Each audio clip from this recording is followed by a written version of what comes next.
Pernah nggak sih kamu merasa kalau menjadi orang tua itu levelnya naik drastis tepat di saat bayi menginjak usia 6 bulan? Maksudku, sebelumnya kita cuma pusing soal jam tidur dan popok, tapi tiba-tiba ada satu tantangan besar di depan mata, makan.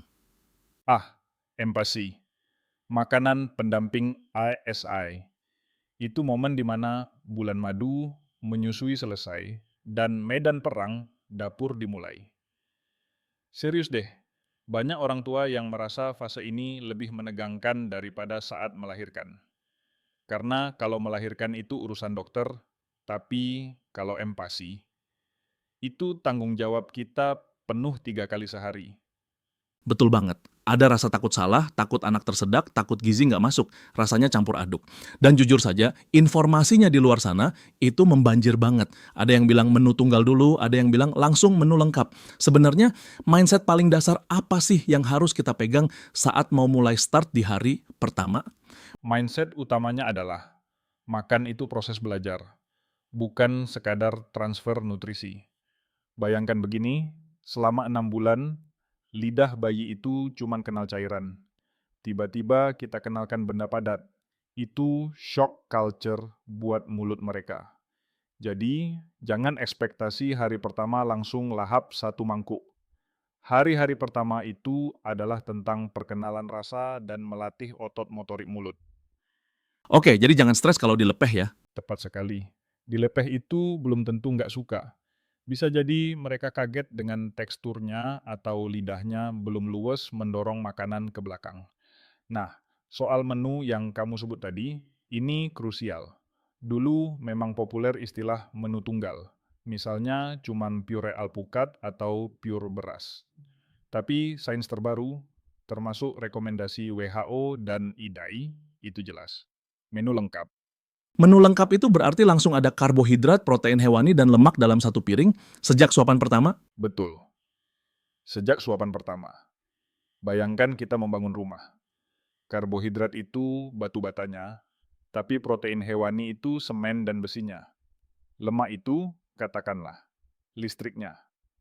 Kalau kamu cuma kasih batu bata, karbohidrat atau sayur doang, rumahnya nggak bakal berdiri kokoh. Bayi butuh zat besi dan lemak tinggi untuk perkembangan otak yang sangat pesat di usia ini.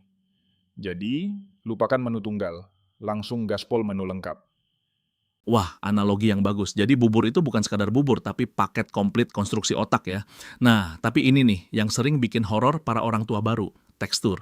Kapan kita harus mulai dan seberapa halus? Ada ketakutan luar biasa. Kalau makanannya kurang cair, anak bakal tersedak.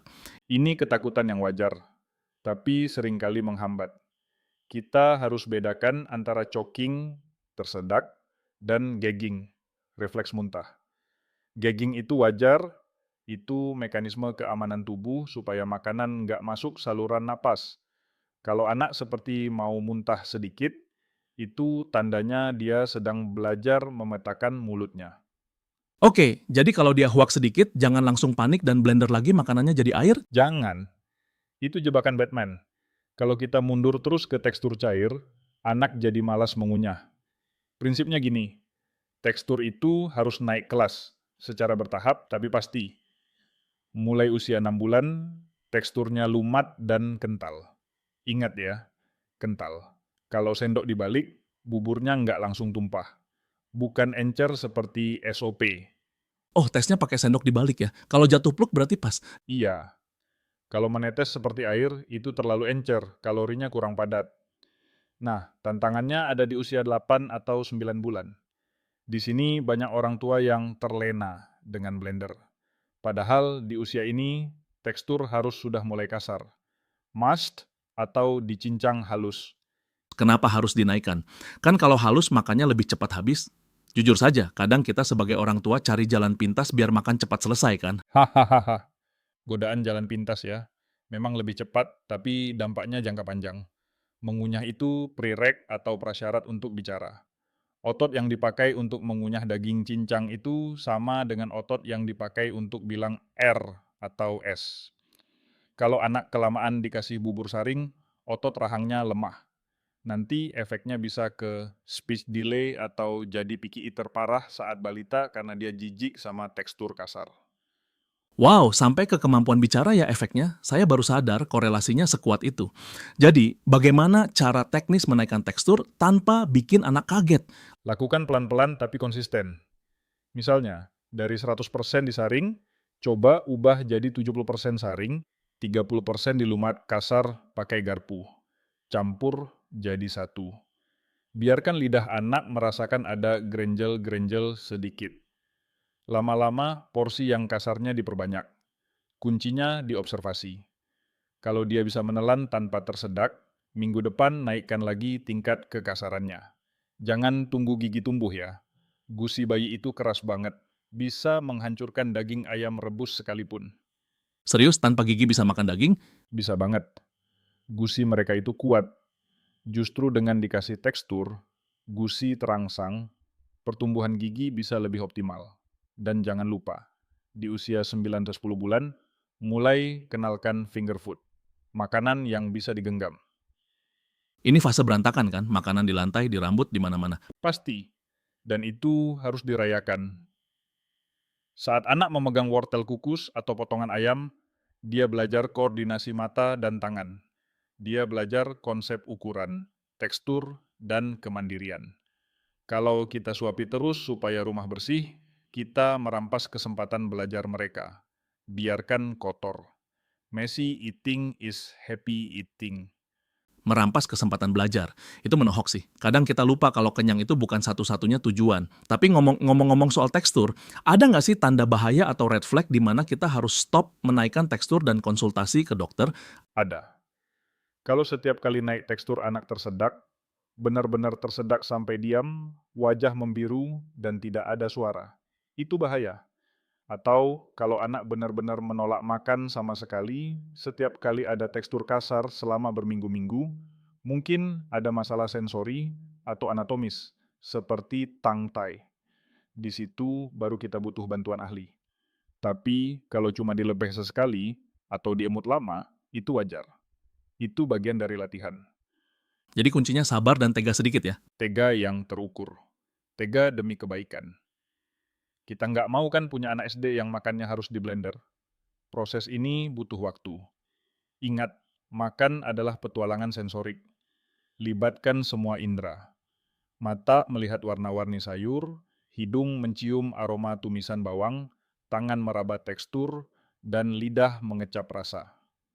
Buat suasana makan itu menyenangkan, bukan seperti sesi interogasi yang tegang. Suasana itu penting banget ya. Kalau ibunya stres, anaknya pasti kerasa tegangnya. Energi itu menular. Kalau kita menyodorkan sendok dengan muka panik dan mata melotot berdoa supaya nggak dilepeh, anak bakal mikir, ini apaan sih? Kok ibu tegang banget? Jangan-jangan racun. Santai saja, makan bareng anak.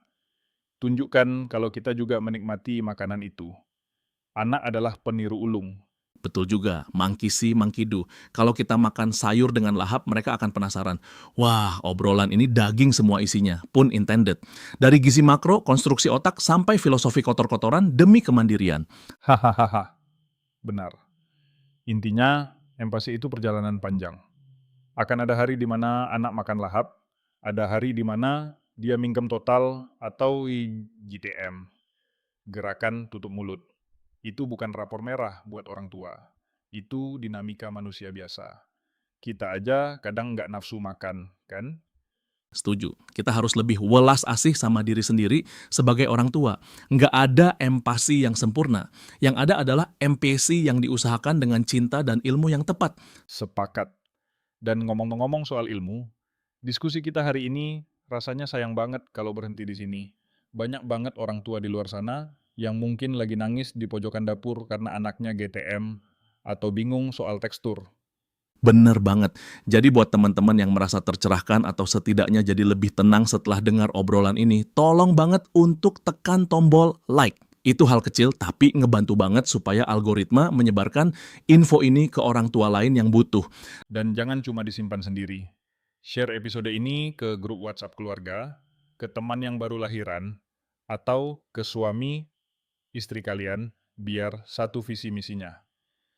Kalau ada pengalaman lucu atau tragis soal MPASI, atau mau request topik lain, tulis di kolom komen ya.